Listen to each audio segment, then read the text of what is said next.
네, 안녕하세요, 여러분. 환영하고 축복합니다. 네, 오늘은 41일 차입니다. 오늘의 주제는 여호수아의 임직식입니다. 네, 끝부분에 여호수아의 임직식이 나오고요. 자, 끝부분에 여호수아가 임직을 받고 하나님께서 율법을 주시고 제사와 절기에 대한 것을 간단하게 다시 설명해 주시고요. 앞부분에는 이제 광야 1세대가 다 죽고 완전히 세대가 바뀝니다. 그 다음 광야 2세대 인구조사하는 부분이 첫 부분에 이제 나오게 됩니다. 네, 오늘의 범위는 민수기 26장에서 28장까지가 되겠습니다. 우리 기도하고 시작하겠습니다. 하나님 아버지 감사합니다. 지금 이 시간 저희가 진리의 말씀 앞에 앉았습니다. 하나님 진리의 성령께서 우리의 눈을 여셔서 오늘도 하나님께서 말씀하시는 그 음성을 듣기를 소원합니다. 주님, 이제 광야 1세대가 다 죽고 여호수아와 갈렙만 남고 광야 2세대가 이제 바톤을 이어받고 하나님 나라를 이어가는 사명을 감당하게 됩니다. 그들의 있었던 그 과정 속에서 있었던 하나님의 손길을 보기를 원하오며 그 속에서 하나님 그들에게 뿐만 아니라 지금 오늘 또 성경을 읽고 있는 듣고 있는 오늘날 우리에게도 지금 저에게도 하시는 그 음성을 듣기를 원합니다. 그 하나님의 사랑의 음성을 들으며 우리도 하나님 나라의 백성으로서 하나님 어떻게 살아가야 될지 어떤 말씀을 붙들고 살아가야 될지 이 시간에도 하나님의 음성 듣는 귀한 시간 되어지게 하여 주시옵소서. 성령 하나님 우리의 눈과 귀를 하나님께 집중하며 열 수 있도록 주장하여 주시옵소서. 예수님의 이름으로 기도드렸습니다. 아멘. 네, 오늘의 리딩 가이드 보겠습니다. 광야 40년이 거의 지날 때 모압 평지에서 두 번째 인구조사가 시행됩니다. 자, 첫 번째는 시내산에서 했죠. 자, 광야 2세대의 병력을 점검하는 것입니다. 첫 번째 조사 때 사람 중에는 여호수아와 갈렙 외에 누구도 가나안에 들어가지 못합니다. 이어서 땅에 대한 상속이 아들에게만 이행되는 점이 불공정하다는 소송사건 또 나옵니다. 네, 므낫세 지파 중에 슬로보아스의 딸들이 와서 자, 우리는 아들이 없는데 우리한테 안 주는 거는 너무 불공정하지 않나요? 자, 하나님의 음성을 이제 듣게 되는데 모세는 그때 딸들에게도 상속할 수 있다는 판례를 공부합니다. 네, 그 당시 그 지역에서 이제 사실 여자는 별로 인구 수에도 들지 않고 그랬잖아요. 자, 그런데 이 여자에게 딸들에게 상속한다는 것은 정말 파격적인 법이었습니다. 자, 그리고 이제 끝부분에 여호수아에게 기름 붓는 것으로 모세는 죽음을 대비합니다. 위대한 지도자가 떠납니다. 이제 여호수아가 임명받게 되죠. 이런 역사의 흐름 속에서 임직식 이후에 하나님이 또 강조하신 것은 또 율법입니다. 제사와 절기입니다. 자, 계속 이런 흐름이 계속되는데요. 이런 흐름을 붙들고 성경을 읽어갑시다. 네, 오늘의 가이드맵을 보시면 자, 밑에 보시면 자, 우리가 익숙하던 민수기의 지점은 나오지 않고 아바림산이라는 곳이 나옵니다. 자, 이 곳에서 모세가 죽게 되는데요. 성경의 지명은 여러 가지로 좀 혼용이 됩니다. 느보산이라고도 하고 비스가산이라고도 하고 아바림산 이렇게 이제 혼용이 되어서 이제 쓰고 있습니다. 자, 뭐 이름의 뜻은 조금씩 다르지만 같은 지명이라고 여러분들 생각하시면 되겠습니다. 여기에서 이제 모세가 죽게 되는 것입니다. 자, 26장의 본문으로 오겠습니다. 소제목 보시면 두 번째 인구조사죠. 완전히 세대가 이제 바뀌었습니다. 자, 1절 보시면 연병 후에 나오죠. 이 연병은 왜 생기게 되었나 했을 때 지난 시간하고 이어져 여러분들 오셔야 됩니다. 바알볼 사건이 있었잖아요. 그때 그 사건 때문에 자, 하나님께서 전염병을 돌게 하시잖아요. 24,000명이 순식간에 죽게 됩니다. 전염병으로. 자, 그때 자, 전염병 이후에 여호와께서 모세와 이제 아론은 죽었죠.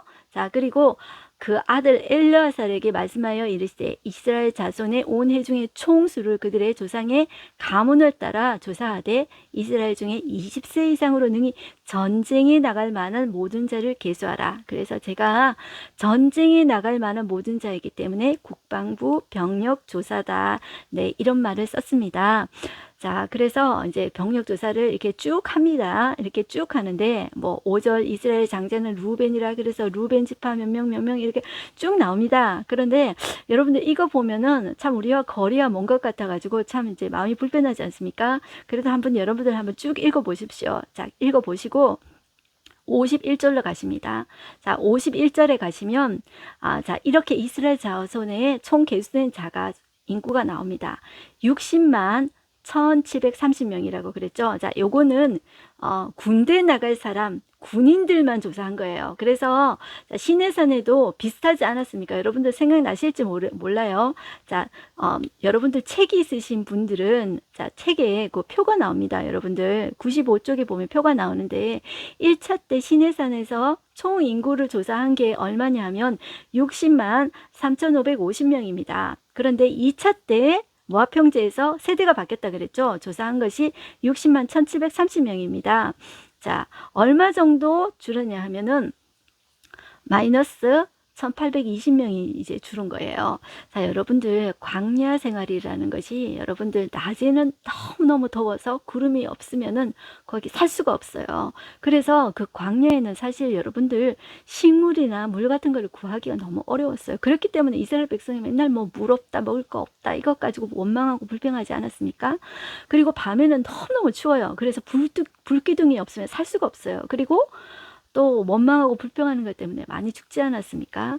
그래서 여러분들 광야 1세대가 60만 3,550명이었는데 2세대가 뭐 1,220명 정도밖에 줄지 않았다면 이거는 정말로 하나님께서 정말로 있잖아, 죽는 사람도 많았지만 많이 태어나게 하셨다. 생명의 주관자가 하나님이시다. 정말 이들을 이제 불순종한 것 때문에, 이들이 가데스 바네에서 불순종한 것 때문에 이렇게 많이 죽었지만 하나님이 그 가운데서도 하나님이 많은 생명을 태어나게 하셨구나. 인간이 아무리 자기가 있잖아요, 노력해도 생명은 하나님의 것입니다. 하나님이 생명 주시지 않으면 태어날 수가 없어요. 그런데 하나님께서 그들을 정말 보호하셔서 이렇게 이제 사람이 그렇게 많이 죽었는데도 이렇게 또 다시 태어나게 하셔가지고 세대가 완전히 바뀌게 하셨구나. 이것은 하나님이 하셨다. 이렇게 보시면 돼요. 자, 그리고 우리가 여기에서 인구를 여러분들 시내산하고 자, 시내산 때 1차 때하고 2차 때 비교해 잠깐만 한번 볼게요. 여러분들 숫자를 이렇게 딱 정리해 놓은 것을 보시면 여러분들이 비교해서 보기에 참 좋은데 그냥 들으시는 분은 조금 불편하실 것 같아요. 근데 제가 중요한 것만 이야기를 한번 드릴게요. 자, 이 레위 지파를 빼고, 레위 지파는 병력이 아니기 때문에 인구 조사를 하지 않잖아요. 자, 그런데 빼고 제일 이렇게 격차가 심한 지파만 제가 말씀을 드릴게요. 시므온 지파가 시내산에서 1차 인구조사했을 때 59,300명이었습니다. 그런데 지금 인구조사했을 때 22,200명이에요. 얼마 줄었냐 하면 37,100명이나 줄었어요. 그러니까 죽은 사람이 너무 많았죠. 왜 이럴까요? 자, 바로 앞에 바알볼 사건 때 자, 어떤 일이 있었을까요? 시므온의 족장인 시므리가 자, 미디안 족장의 여자 딸 고스비하고 이렇게 관계하는 중에 엘르아살의 아들 비나스가 그 둘을 창을 찔러서 죽이지 않았습니까? 네, 그거를 여러분들 떠올려 보세요. 그러니까 족장의 여러분들 지도자가, 그 지파의 지도자가 그런 일을 벌인다면 거기에 얼마나 많은 사람들이 그런 행위를 따라 했을까요? 그렇기 때문에 여기 다른 지파에서보다도 제일 눈에 띄는 것이 시므온 지파의 인구는 확 줄었습니다. 그러니까 지금 남아있는 사람이 22,200명인데 가장 작은 지파가 되어버렸어요. 그래서 거의 그냥 땅도 유다 지파 안에서 그냥 시므온이 그냥 빌부터 사는 것처럼 땅을 조금 이렇게 얻게 됩니다. 자, 이런 식으로 해서 제일 작은 지파가 이제 바로 시므온 지파가 되어버린다는 거죠. 자, 요렇게 한번 그 정도로만 여러분들 한번 보시고, 그리고 생명을 하나님께서 주관하셔서 이렇게도 그래도 세대가 바뀌었지만 이렇게 많이 태어나게 하셨구나. 그 하나님께 대해서 정말 놀랍지 않습니까? 자, 우리는 52절 한번 보겠습니다. 여호와께서 모세에게 말씀하여 이르시되 이 명수대로 땅을 나눠주어 기업을 삼게 하라. 수가 많은 자에게는 기업을 많이 줄 것이요 수가 적은 자에게는 기업을 적게 줄 것이니 그들이 계수된 대로 각기 기업을 주되 오직 그 땅을 제비 뽑아 나누어 그들의 조상 지파의 이름을 따라 얻게 할지니라. 이렇게 되어 있죠. 자, 여기에서 제일 많은 지파가 어느 지파일까요? 유다 지파는 1차 때도 제일 많았고요. 74,600명이었는데 2차 때도 76,500명으로 제일 많은 지파예요. 그러니까 이제 수가 많은 사람에게 많이 준다 그랬으니까 이제 유다 지파에게 제일 많이 이제 주겠죠. 자, 그렇게 보시고요. 자, 레위인 또 계수를 합니다. 그렇지만 레위인은 몇 세부터 이제 계수를 하냐면 1개월 이상 계수합니다. 하지만 레위인은 병력이 아니에요. 자, 62절 보시면 1개월 이상으로 계수된 레위인의 모든 남자는 2만 3천 명이더라. 자, 레위인은 이스라엘의 장자의 역할을 한다 그랬죠. 자, 이 레위인은 하나님은 너희들은 제사에 집중해야 된다. 이 나라는 나와 제사하면서 교제하는 나라이다. 제사장 나라이다. 그렇기 때문에 제사, 성막에 집중해야 된다. 자, 그렇게 카운트했던 거 들으셨죠? 자, 그래서 2만 3천 명인데 이들은 이스라엘 자손 중 계수에 들지 아니하였으니 이는 이스라엘 자손 중에서 그들에게 준 기업이 없었음이라 이야기하죠. 자, 63절 보시면 이는 모세와 제사장 엘르아살이 계수한 자라. 그들이 여리고 맞은편 요단가 모압 평지에서 이스라엘 자손을 계수한 중에는 모세와 제사장 아론이 시내 광야에서 계수한 이스라엘 자손은 한 사람도 들지 못하였으니, 자, 두 사람 뺍니다. 그 두 사람 누구냐면 이는 여호와께서 그들에게 말씀하시기를 그들이 반드시 광야에서 죽으리라 하셨습니다. 이러므로 여본네 아들 갈렙과 눈의 아들 여호수아 외에는 한 사람도 남지 아니하였더라. 그러니까 결국 어떻게 되었다는 거죠? 말씀대로 이루어졌다는 거죠. 세대가 그렇게 많이 이렇게 완전히 바뀌었잖아요. 두 사람 빼고는. 이것이 정말로 여러분들 생각해 보세요. 너무나도 놀랍지 않습니까? 얼마나 많은 사람이 죽고 얼마나 많은 사람이 다시 태어났을까. 자, 정말로 이제 놀라운 세대 교체가 일어난 거죠. 자, 그런 와중에 27장에 보시면 제가 조금 전에 이야기했듯이 슬로보앗의 딸들이 나옵니다. 자, 이 사람들은 요셉 아들 므낫세 종족 지파인 것입니다. 자, 므낫세의 현손이라고 나오죠. 이 말이 좀 어렵습니다. 현손이라는 말은 손자의 손자란 말입니다. 네, 므낫세의 현손 마길이라는 사람이 있는데 이 마길의 증손 길앗의 손자 헤베스의 아들 슬로보앗의 딸들이 찾아왔어요. 딸들이 이제 5명인데 이 아들이 없어요. 자, 이 딸들이 와서 4절을 보시면 이렇게 말합니다.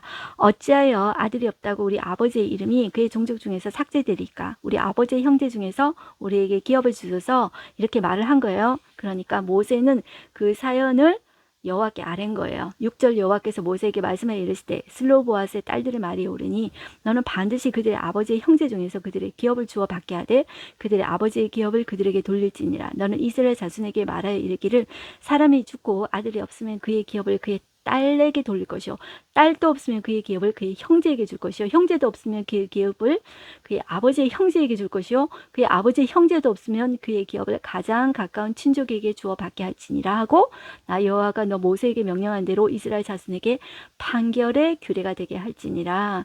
참 저는 슬로보앗의 딸들이 참 있잖아요.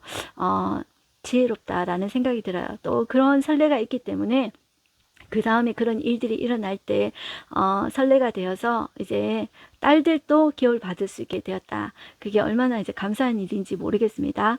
이제 사실 저도 이제 딸만 3명이 있기 때문에 그런 마음이 더 드는 것 같아요. 자, 이제 그 다음에 나오는 게 어떤 거냐면 모세의 후계자 여호수아가 나옵니다. 여호수아의 임직식이 나오거든요. 12절에 보시면 여호와께서 모세에게 이르시되 너는 이 아바림산이 제가 다른 말로 느보산 비스가산이라고 이제 말씀드렸습니다. 비스가라는 말 자체가 꼭대기 산이라는 뜻입니다. 그러니까 뭐 느보산, 아바림산 이렇게 두 개가 이제 같은 뜻이다 보시면 되겠죠. 자, 이 올라가서 내가 이스라엘 자손에게 준 땅을 바라보라. 우리가 다음에도 또 나오는데요. 신명기 가도 또 나오는데 하나님이 그 가나안 땅을 젖과 꿀이 흐르는 땅을 모세한테 다 보여주십니다. 왜냐하면 그토록 가고 싶었던 땅이잖아요. 모세가 40년 동안 광야 생활을 이끌어 오면서 그 젖과 꿀이 흐르는 땅에 얼마나 가보고 싶었을까요? 자, 그런데 그 올라가서 보여만 줍니다. 그리고 이제 모세는 사실 죽게 되거든요. 자, 13절 한번 보실까요? 본 후에는 너 내 형 아론이 돌아간 것 같이 너도 조상에게로 돌아가리니 이는 신광야에서 회중이 분쟁할 때 너희가 내 명령을 거역하고 그 물가에서 내 거룩함을 그들의 목전에 나타내지 아니하였음이니라. 이 물은 신광야 가데스의 무리바물이니라. 모세가 여호와께 여짜오되 여호와 모든 육체의 생명의 하나님이시여 원하건대 한 사람을 이 회중 위에 세워서 그로 그들 앞에 출입하며 그들을 인도하여 출입하게 하사 여호와의 회중이 목자 없는 양과 같이 되지 않게 하옵소서. 자, 그래서 하나님이 여호와께서 모세에게 이르시되 눈의 아들 여호수아는 원래 모세의 시종이었지 않습니까? 자, 이 여호수아는 그 안에 영이 머무는 자니 너는 데려다가 그에게 안수하고, 자, 이 하나님이 이제 가서 가나안 사람들하고 싸워야 되잖아요. 그런데 자, 뭐 정말 총명하고 힘이 센 어떤 군인을 뽑은 것이 아니라 하나님은 그 안에 무엇이 있는 자, 여호와의 영이 있는 그 안에 여호와의 영이 머무는 자, 이 여호수아를 데려다가 안수하고 그에게 임직식하고 그를 세우게 됩니다. 자, 그리고 하나님이 19절에 그를 제사장 엘르아살과 온 회중 앞에 세우고 그들의 목전 위에 그를 위탁하고, 자, 하나님은 내 종기를 그에게 돌려 이스라엘 자손을 온 회중을 그에게 이제 복종하게 하라, 이렇게 이야기해요. 자, 그리고 하나님이 이제 엘르아살 앞에 딱 서가지고 엘르아살이 제비 뽑기를 해요. 우림의 판결, 우림과 둠빔 아시죠? 자, 에봇 안에 두는 우림과 이제 둠빔 그것으로 이제 판결을 하는 거예요. 제비 뽑기 해서 여호와 앞에 묻는데, 자, 그와 온 이스라엘 자손 온 회중이 엘르아살의 말을 따라가며 이제 들어왔는데 여호와 앞에 물었는데, 아, 하나님의 뜻이 여호수아에게 모세의 뒤를 잇게 하는 것이 맞다, 이렇게 이제 확증해 주시는 거죠. 자, 22절 보시면 모세가 여호와께서 자기에게 명령하신 대로 하여 여호수아를 데려다가 제사장 엘르아살과 온 회중 앞에 세우고 그에게 안수하여 위탁하되 여호와께서 모세에게 명령하신 대로 하였더라. 자, 이렇게 해야 여호수아의 권위가 서지 않겠습니까? 자, 그렇지 않다면은 이 산이 전부 다 내가 잘났어 하지 않겠습니까? 산이 이제 바다로 올라간다 그랬잖아, 사공이 많으면. 자, 이제 28장부터 주시는 것은 이제 임직식을 했어요. 여호수아의 임직식을 했어요. 이제 제사장 엘르아살을 해가지고 통해서 이제 했어요. 그런데 그 다음에 하나님이 또 말씀하시는 거예요. 뭐냐 하면은 28장에서 30장까지 율법입니다. 이 율법 안에 법을 주시고 이제 제사 절기를 또 강조하십니다. 자, 하나님이 그때 떠날 때도 시내산에서 또 떠날 때도 하나님 강조하신 거 뭐였죠? 너희는 거룩이 중요하다. 이 백성은 거룩한 민족이다. 거룩한 백성이다. 거룩을 강조했던 거 기억나시죠? 그러니까 하나님은 또 이 거룩을 강조하고 나의 백성이라는 걸 강조하실 때 하나님께서 꼭 가지고 오시는 것이 있습니다. 그것이 제사와 절기입니다. 우리가 거룩하지 않는 그 이유가 뭐냐면 우리 안에 죄가 있기 때문이거든요.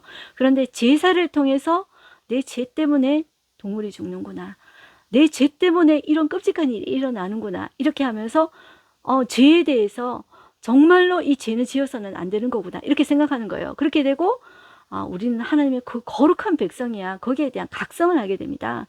그러면서 하나님을 만나게 되는 순간이 이제 제사하면서 하나님 만나게 되는 거예요. 그래서 제사는 우리가 보기에 끔찍하다, 정말 짐승의 피가 이렇게 막 흐르잖아요. 그리고 짐승을 죽이는 거니까 피 냄새가 얼마나 나겠어요. 그렇지만 하나님과 교제할 때 우리의 죄 때문에 누가 반드시 죽어야 된다는 거, 그 짐승의 제사는 바로 우리를 위해서 대신 죽으신 예수님을 상징한다는 거죠. 자, 예수님이 우리 대신 위해서 짐승같이 죽으셨다, 이렇게 이제 생각하시면 되겠습니다. 그래서 하나님께서 이번만 그런 것이 아니라 이스라엘 백성이 떠날 때나 항상 지도자가 세워질 때나 정체성을 교육할 때 하나님께서는 제사와 절기에 대해서 자꾸 반복하십니다. 그래서 28장에 오시면 날마다 바치는 번제물 있죠. 제사할 때 어떤 거 해라 그러면서 하나님이 이제 반복하시는 말씀이 있어요. 이 제사가 내게 향기롭다, 이런 표현을 하거든요. 자, 여러분들 오늘날 그 제사가 무엇입니까? 예배가 아닙니까? 하나님 보시기에 여러분들 예배가 향기롭다고 하는 거예요. 우리는 뭐 예배가 뭐 향기로워 이렇게 생각하지 않습니까? 그렇지만 여러분들 세상에서 우리가 어떻게 뭐 세상 속에서 하나님과 동행할 수 있습니다. 그런데 하나님께 예배하는 그 순간을 하나님은 향기로운 제물을 받으시는 것처럼 향기롭다, 이렇게 받으시는 거예요.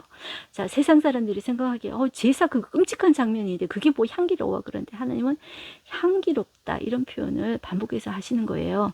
자, 그래서 한번 보실까요? 28장 1절 보시면 여호와께서 모세에게 말씀하여 이르시되 이스라엘 자손에게 명령하여 그들에게 이르라, 내 언물 내 음식인 화제물 내 향기로운 것은 너희가 정한 시기에 삼가 내게 바칠지니라, 이렇게 이야기하죠. 이 향기로운 제사 이런 것들을 이렇게 많이 이야기해요. 그 밑에도 보시면 6절을 보시면 이는 신의 산에서 정한 상번제로서 여호와께 드리는 향기로운 화제이며 이런 표현이 나오죠. 그리고 8절 끝부분에도 보시면 자 여호와께 향기로운 화제로 드릴 것이니라. 하나님께서 기쁘시게 받으실 만한 향기로운 화제로 드려라 이렇게 이야기하는 거죠. 그래서 여러분들 우리가 그 제사로 하나님과 교제하잖아요. 우리는 오늘날 예배로 하나님과 교제합니다. 그런데 하나님 우리의 예배가 하나님이 받으실 만한 향기로운 예배가 되기를 원해요. 자, 예배의 끝은 여러분들 목사님 설교 끝났어. 그러니까 나 이제 예배 다 드렸어. 이렇게 발장 끼고 딱 앉아서 목사님 원맨쇼 하는 거 보는 거 아니라고 제가 말씀드렸습니다. 예배는 하나님 앞에 올려드리는 거예요. 그리고 하나님이 기쁘시게 받으시는 것으로 예배가 사실 끝이 나요. 그리고 하나님이 기쁘시게 받으시면 그것이 우리에게 반사되어서 기쁨으로 돌아오는 거예요. 예배를 그렇게 생각해야지 이제 뭐 그 당시에도 사람들이 생각하지 않았을까요? 우리가 레위기 가면 제가 좀 더 자세히 말하겠지만 레위기에서 레위인들과 제사장이 제사 다 드리는 거 아닙니다. 여러분들 레위기 가서 하겠지만 내가 그 제사에 직접 내가 그 제물을 직접 죽이는 겁니다. 여러분들. 그리고 제물의 껍질을 직접 벗기고 제물의 각을 직접 제사자가 드려요. 자, 그거를 레위기 가서 이제 하겠지만 내가 직접 예배에 참여해서 하나님 앞에 올려드려야 돼요. 그래서 예배 드리는 뭐 성가대 잘하냐, 찬양팀 잘하냐, 목사님 잘하냐, 담임 목사님 잘하냐, 부목사님 잘하냐 판단하는 자리가 우리가 예배의 자리가 절대로 아닙니다. 그래서 오늘날 우리가 예배의 모습을 보면 사람들 앞에서 섬기는 사람 잘하냐 보는 우리는 관람객이 아닙니다. 우리는 정말로 예배자의 모습으로 드리고 그 예배를 하나님께서 기쁘게 받으심으로써 예배는 사실 끝이 나고 하나님이 기쁘게 받으실 때 그 기쁨이 우리에게 이렇게 오는 거지 내가 기쁘면 우리는 표현을 은혜롭다는 표현을 쓰는데 그 표현은 사실 잘못된 표현입니다. 그래서 우리가 이런 예배의 태도를 점검 한번 해봤으면 좋겠습니다. 네, 그 다음에 나오는 것이 안식일, 초하루 이런 절기들이 나오는데요. 이런 율법과 이런 절기들의 대표로 안식일이라고 할 수 있습니다. 여러분들 이런 절기들은 후세들을 이제 교육시키는 측면도 있지만 이런 것도 있습니다. 여러분들 이제 어떤 사람은 이제 교회에 주일에 한 번만 나오는 것도 너무나도 힘들지만 또 다른 사람은 너무너무 열심히 사람도 있습니다. 이제 말하지 않아도 새벽기도 매일 안 빠지고 나오고 모든 공예배에 빠지지 않고 나오고 그렇게 열심히 하는 사람도 있습니다. 사실 저도 조금 그런 스타일인데요.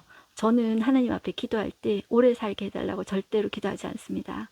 저는 제 온몸을 불태워서 하나님 앞에 드리고 그냥 깨끗하게 살다가 빨리 갔으면 그런 마음이 늘 있거든요. 그런데 제 삶의 시작도 하나님께 왔지만 끝도 하나님 앞에 맡겨 드리는 것밖에 없죠. 제가 뭐 그렇게 불꽃처럼 살다가 가고 싶다고 해서 갈 수 있는 건 아니잖아요. 자, 그런데 뭐 제 같은 스타일은 뭐냐 하면 완전히 에너지를 다 쏟아버리는 거예요. 그러면 이런 사람은 어떤 단점이 있냐면 내 노력으로 다 한 것 같아요. 그런데 그렇지가 않거든요. 하나님의 일은 인간이 아무리 열심히 한다고 해도 그 사람의 노력으로 하나님께 어떤 일도 도움이 되는 것이 아닙니다. 내가 아무리 열심히 한다고 해가지고 그 하나님을 감동시킬 수 있는 게 아니에요. 그렇지만 하나님께서는 내가 열심히 하는 것을 지켜보시면서 내가 내 힘을 내려놓고 하나님께서 하시는 것을 바라보기를 원하시는 거예요. 그래서 안식일은 아무것도 못 하잖아요. 아무것도 안 하고 절기 때는 보통 그냥 하나님께만 집중하잖아요. 시선을 오직 하나님께만 집중하고 아무것도 안 하잖아요. 그러면서 내가 아니라 하나님이 하시는군요. 하나님께 집중하는 시간이 절기들입니다. 그래서 여기 보시면 이 안식일도 그렇고 초하루도 그렇고 다 제사를 지냅니다. 그러면서 하나님께 집중한다. 그러면서 이것이 우리에게만 흐르는 것이 아니라 이 절기를 통해서 자녀들 교육을 합니다. 자, 그래서 여기 들어가는 제물들은 여러분들 그냥 쭉 보시면 됩니다. 오늘 여기 보시면 초하루는 이제 첫째 날을 말을 하는 거죠. 그 다음에 나오는 절기가 유월절입니다. 자, 이 유월절은 하나님께서 너희들은 이 구원한 날짜가 영적인 생일이야. 그래서 이제 종교적으로 유월절은 1월이에요. 그런데 우리가 다음 시간에 가면은 이제 나팔절이 나오고 나팔절 이어서 대속절이 나오고 초막절이 나옵니다. 그 나팔절이 7월 1일이거든요. 근데 이 유대인들은 7월 1일 나팔절을 시작으로 해가지고 새해처럼 시작하게 됩니다. 이거는 그들의 어떤 종교력이 아니라 그들이 실제로 지내는 것이 7월 1일 나팔절을 시작으로 새해를 이렇게 지낸다는 거예요. 그러니까 우리 개념하고 너무 다르니까 무슨 달력이 몇 개나 된다고? 기본적으로 한 3개 정도 됩니다. 이 유대인들은. 자, 그런데 우리는 뭐 한 개, 우리 왜 음력, 양력 어른들 이렇게 바꿔서 하지 않습니까? 그것만 해도 너무 조금 복잡하지 않습니까? 저만 해도 저는 이제 양력으로 하는데 어른들은 저 바로 위 세대만 해도 음력으로 해요. 그런데 저는 왜 양력으로 하지? 왜 음력으로 할까? 저는 사실 이해가 잘 안 되거든요. 마치 그런 것처럼 우리에게 양력, 음력이 있듯이 유대인들도 6월절 또 따로 있고 자, 나팔절부터 시작되는 새해 또 따로 있습니다. 예, 그리고 이제 농사 짓는 또 원력이 또 따로 있습니다. 그러니까 이게 되게 헷갈린다고 생각되죠. 그런데 그것이 이렇게 계속 이어져 왔기 때문에 그들에게는 익숙한 것입니다. 자, 이 6월절 제물들은 여러분들 보시면 됩니다. 네, 이 6월절은 구원받은 생일이다. 그래서 이것이 첫 달이 되게 하라 했던 거 기억나시죠? 자, 출애굽 때부터 이어져 왔던 거. 자, 6월절하고 자, 이어서 일주일 동안 무교절 지키는 거. 자, 요거 그냥 보시면 됩니다. 그 다음에 7.7절은 7이 49죠. 자, 그 다음 날이 50일째 되는 날입니다. 그래서 7.7절이라고도 하고 오순절이라고도 하고 자, 맥추 감사절, 보리 추수 감사 올리는 절이다. 이렇게 또 이야기를 합니다. 이때 나오는 이제 절기는 제물들은 6월절과 이제 제물이 이제 비슷하게 됩니다. 자, 그렇게 오늘은 이제 끝이 나고 다음 시간까지 이어서 이제 절기에 대해서 다시 나옵니다. 그래서 오늘 하루 한 절 말씀을 한번 보겠습니다. 이스라엘 자손의 온 회중의 총수를 그들의 조상의 가문을 따라 조사하되 이스라엘 중에 20세 이상으로 능히 전쟁에 나갈 만한 모든 자를 계수하라 하시니 자, 이렇게 나오죠. 자, 그런데 이 인사이트에 보시면, 조금 더 이렇게 감사한 부분이 또 나옵니다. 제가 한번 볼게요. 자, 이 인사이트에는 조상의 가문에 따라 인구조사를 실시합니다. 자, 20세 이상 능히 전쟁에 나갈 모든 자를 계수합니다. 첫 번째 인구조사가 전쟁을 대비한 것이었다면, 이번 인구조사는 전쟁 후에 있을 땅 분배를 위한 것입니다. 이미 전쟁의 승리는 따놓은 당산이라는 거예요. 아직 전쟁도 안 했어요. 그런데 하나님이 이미 승리할 거야. 그러니까 이번 조사는 이제 전쟁하고 나서 땅 분배할 건데 그것을 위한 것이라는 거죠.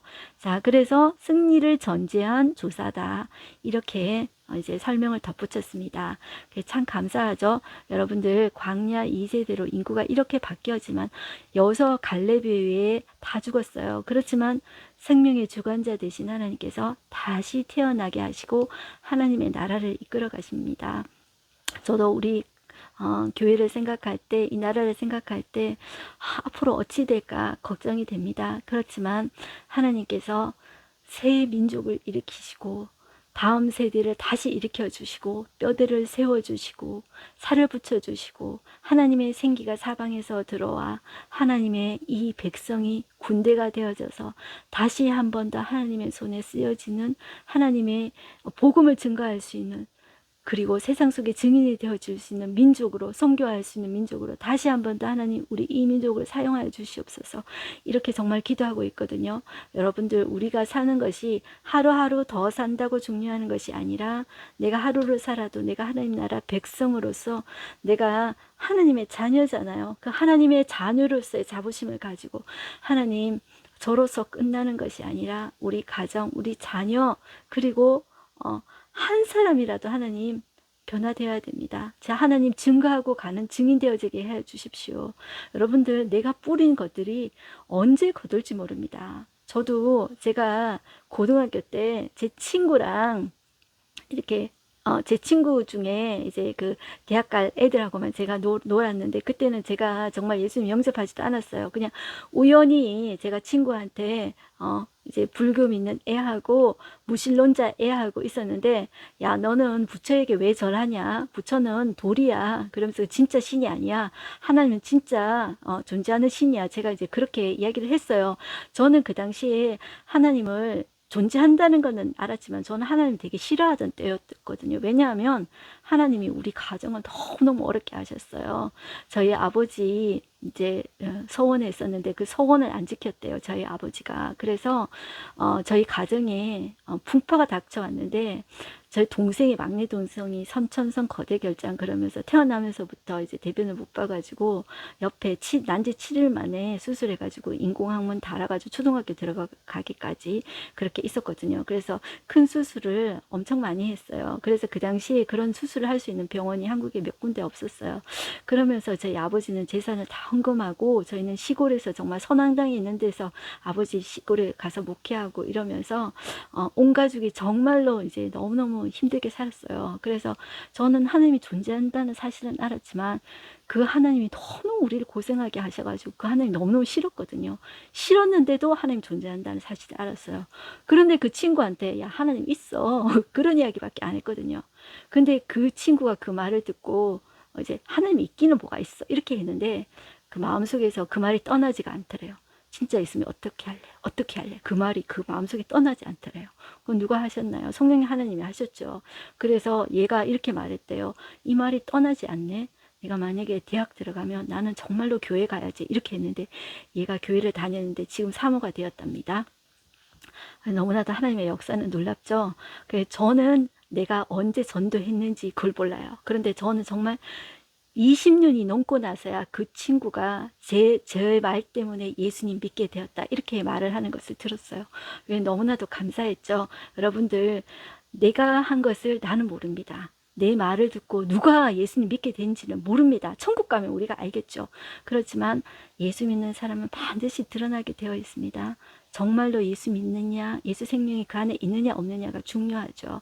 그래서 여러분들 속에 하나님의 생명, 하나님의 생명의 역사가 여러분들을 타고 흘러 넘치기를 소망하며 갈망합니다. 기도하고 마치겠습니다. 하나님 아버지 감사합니다. 생명의 주관 되신 하나님 아버지, 여호수아와 갈렙 위에 세대가 전체 다 바뀌었습니다. 자, 그럼에도 불구하고 하나님은 그 수많은 사람이 죽은 그 수많은 사람 속에 다시 그만큼의 또 다른 생명을 하나님 낳게 해주셨습니다. 그것이 우리 하나님이십니다. 그리고 그 사람들이 가서 새로운 땅을 차지하며 땅을 분배할 수 있도록 하나님은 미리 그렇게 계획해 두셨습니다. 하나님은 우리 미리 가서 준비하시고 우리의 미리 앞길을 예배하고 계시는데 우리는 지금 내 상황에서 불평하고 불만하고 있지는 않는지요. 그 하나님 우리 길을 미리 예배하시고 준비하신다 생각하고 나는 오늘 하루를 감사하면서 하나님의 증인으로 살아내게 해주시고 하나님의 거룩한 백성으로서 하나님의 자존심을 지켜내는 우리 되게 하여 주시옵소서. 예수님의 이름으로 기도드렸습니다. 아멘. 여러분들 승리하십시오. 여러분들은 하나님의 거룩한 자녀